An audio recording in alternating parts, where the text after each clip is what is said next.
Hi, I'm Ariel. Today I'm going to tell you my story.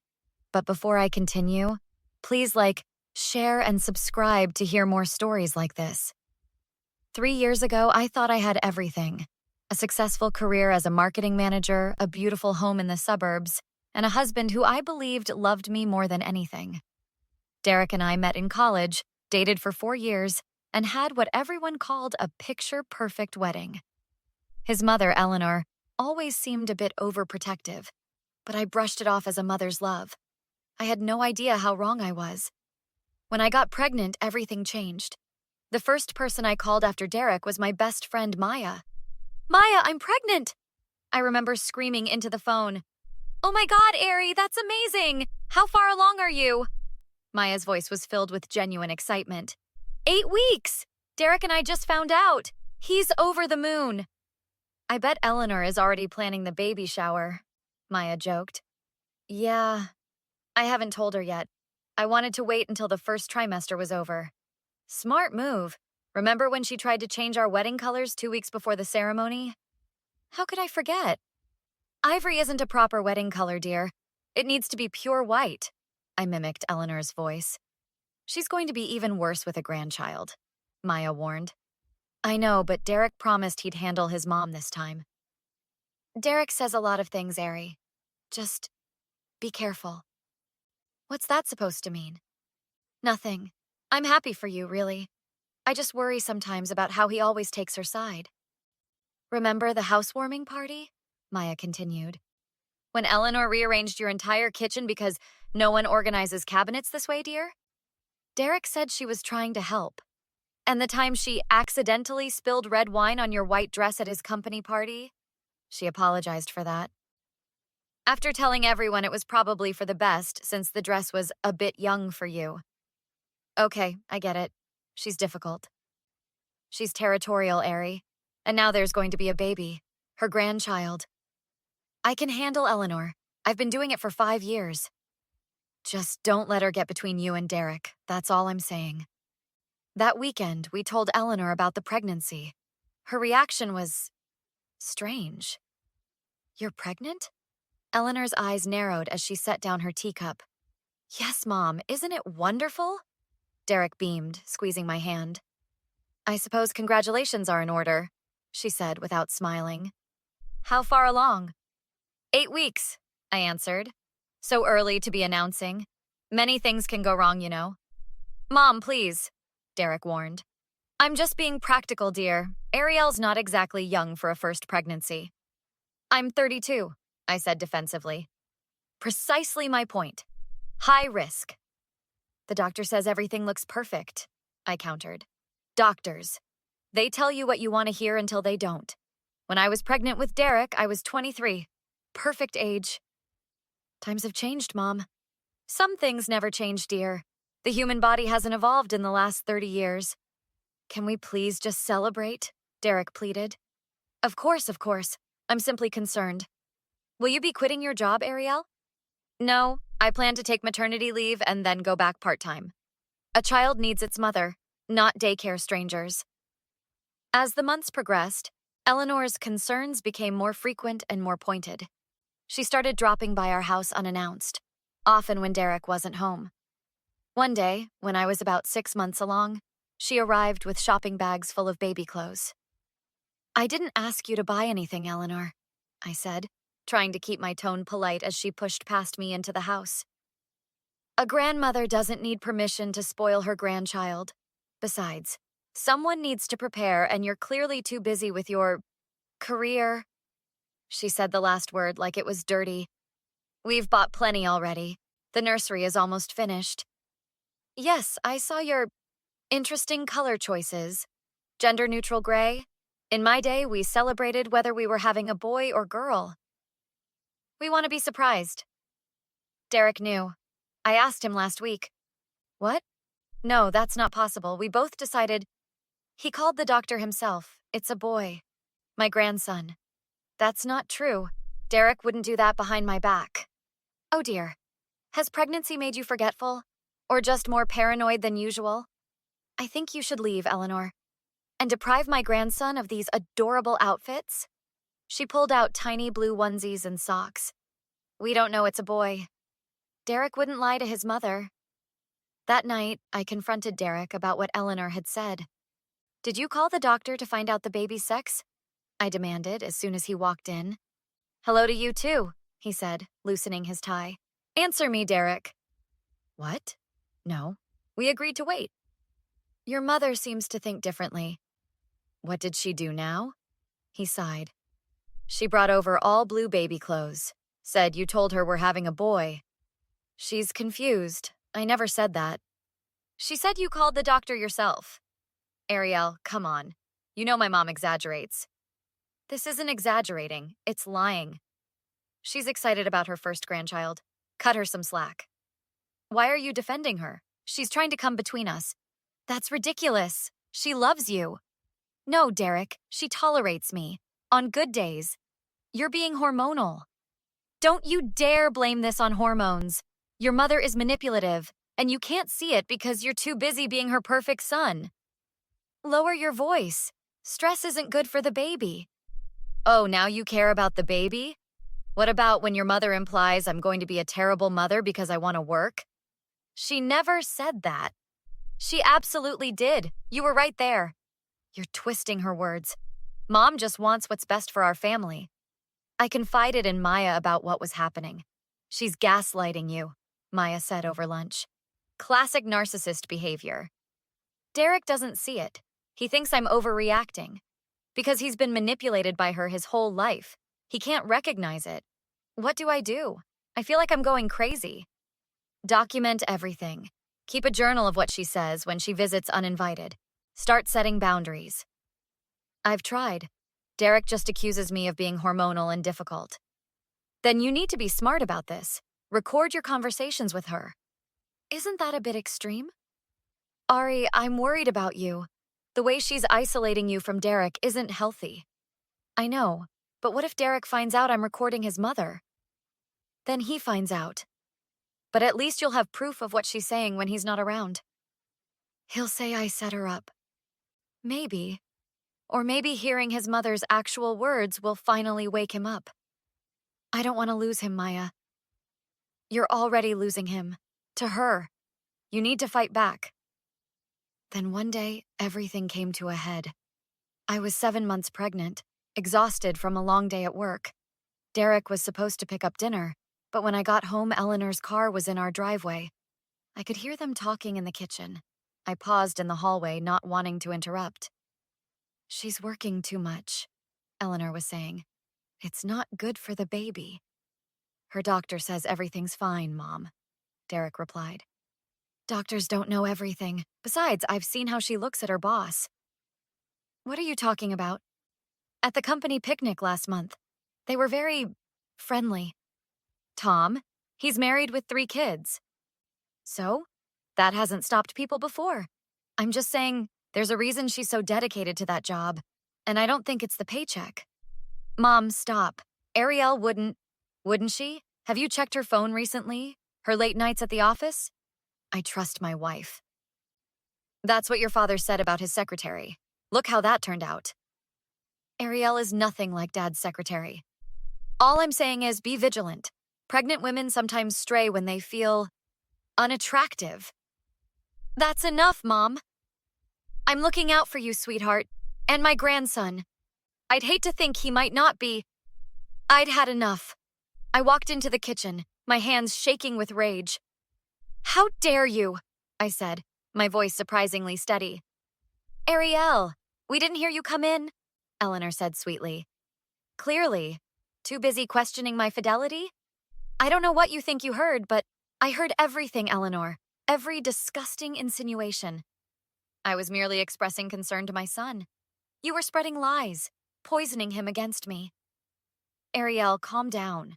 Derek stepped between us. Mom didn't mean anything by it. Are you serious right now? She just suggested I'm cheating on you. She's worried, that's all. Worried? She's deliberately trying to destroy our marriage. You're overreacting, Eleanor said calmly. Derek, I told you the pregnancy hormones would make her irrational. Get out of my house, I demanded. This is my son's house too. Mom, maybe you should go, Derek said quietly. Fine, but remember what we discussed. She gathered her purse and headed for the door. Nothing happened with Tom, I said to Derek once she left. I know. Do you? Because you seem pretty willing to entertain your mother's crazy theories. She's from a different generation. She worries. She's manipulative and you can't see it. Stop attacking my mother. Stop defending her when she attacks me. She's family, Ariel. And what am I? Just the incubator for your child? That's not fair. None of this is fair. I've done nothing wrong, yet I'm constantly defending myself against your mother's accusations. You're being dramatic, and you're being blind. I can't talk to you when you're like this. He turned away. Like what? Standing up for myself? Being hysterical? I grabbed his arm, forcing him to look at me. I am not hysterical. I'm your wife carrying your child, and your mother is trying to convince you I'm cheating. Let go of me. He jerked his arm away. Why won't you believe me? I do believe you. Then act like it. Stand up to her. And say what? She's my mother, Ariel. And I'm your wife. We're supposed to be partners. You want me to choose between you and my mother? I want you to choose what's right. What happened next still gives me nightmares. Derek's face contorted with rage. He shoved me backward, his hand connecting with my shoulder. I stumbled, catching myself on the counter. But he wasn't done. In a blur of motion, his foot shot out, connecting with my swollen belly. The pain was instant and blinding. I doubled over, clutching my stomach, unable to breathe. Ariel! Derek's voice seemed distant through the roaring in my ears. His face had gone pale. I didn't mean... Oh, God. I crawled away from him, fumbling for my phone. Stay away from me, I gasped. Please, I'm sorry. I didn't think... I'm calling 911. No, please. Let me take you to the hospital. It was an accident. You kicked your pregnant wife in the stomach. That's not an accident. I lost control for a second. It will never happen again. You're right about that, I managed to say through the pain. Because I'm done. The paramedics arrived within minutes. Their faces were grim as they loaded me onto the stretcher. How far along are you, ma'am?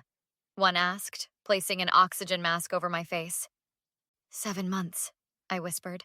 And your husband did this? The other paramedic glanced at Derek, who stood frozen by the door. He kicked me. In the stomach. Sir, I'm going to need you to step back, the first paramedic said firmly. I need to come with her, Derek pleaded. She's my wife. That's not happening, sir. The police are on their way. The hospital confirmed what I feared, early contractions. Thankfully, they were able to stop them and our baby was okay. But my marriage was over. Officer Martinez took my statement at the hospital. He's never been violent before? She asked, notepad in hand. Never. Not until today. And what triggered the incident? We were arguing about his mother. She's been trying to come between us. How so? Spreading lies, insinuating I'm unfaithful, undermining me as a mother. And your husband believes her? He defends her, says she means well. Mrs. Reynolds, I need to be clear here. Your husband committed assault against you and potentially your unborn child. This is a serious offense. I know. We've already placed him under arrest. He's claiming it was an accident. It wasn't. He kicked me deliberately. I met with a divorce attorney the next day. Given the circumstances, we can push for an emergency divorce, Ms. Patel explained. The assault charge makes it pretty straightforward. What about custody? Sole physical and legal custody should be attainable, especially with the restraining order in place. And the house? You were living there when the incident occurred. We can petition for exclusive use while the divorce proceeds. I gave birth to a healthy baby boy, Nathan, surrounded by Maya and my parents. Derek was sentenced to 2 years probation and mandatory anger management classes. The judge granted me full custody, with Derek allowed only supervised visitation once Nathan turned 3. But Eleanor was determined to be part of her grandson's life, restraining order or not. She started showing up at my new apartment, leaving gifts on the doorstep. She created fake social media accounts to message my friends, asking for photos of Nathan. She's escalating, I told Maya as we packed up my apartment. I'd decided to move back to Arizona, near my parents. Last week, she followed me to the grocery store.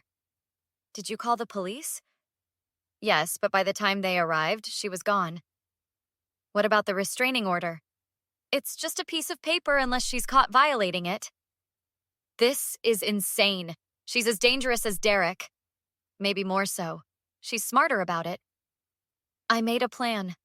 Before leaving town, I arranged to meet Eleanor at a cafe, making it seem like I was willing to reconcile for Nathan's sake. I asked Maya and 2 other friends to sit at nearby tables, recording everything on their phones. "Thank you for meeting me," Eleanor said, smiling tightly as she sat down. "I thought it was time we talked, for Nathan's sake. Yes, my grandson deserves to know his family, both sides. I agree, which is why I've been thinking about your visitation requests. You've kept him from us for 8 months, Ariel. It's cruel.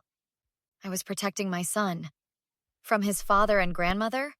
We love him. Derek kicked me in the stomach when I was 7 months pregnant. He made a mistake. One moment of weakness shouldn't define him. It wasn't just one moment. It was the culmination of months of your poisonous influence. I don't know what you mean." Her smile never faltered. "You know exactly what I mean, Eleanor. The lies about me cheating, the constant undermining, the surprise visits. I was trying to help. You were trying to destroy my marriage. Your marriage was already in trouble. I merely pointed out the obvious. So you admit it?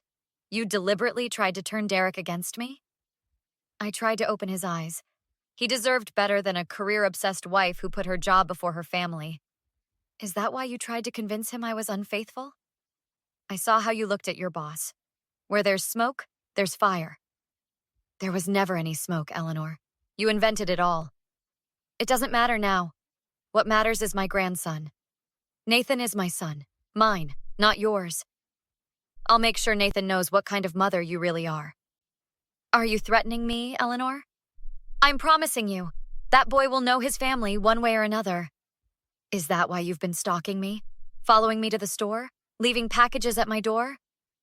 I don't know what you're talking about. The restraining order applies to you too.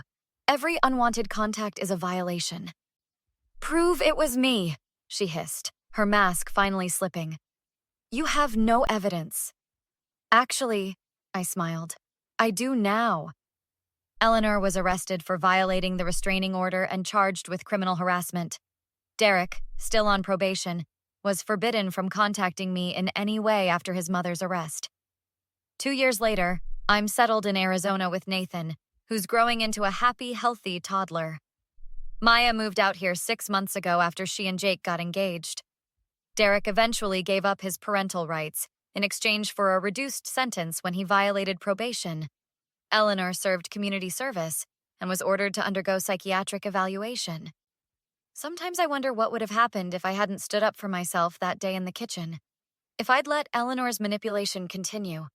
If I'd forgiven Derek for what he did. But then I look at my son, at the life we've built without them, and I know I made the right choice.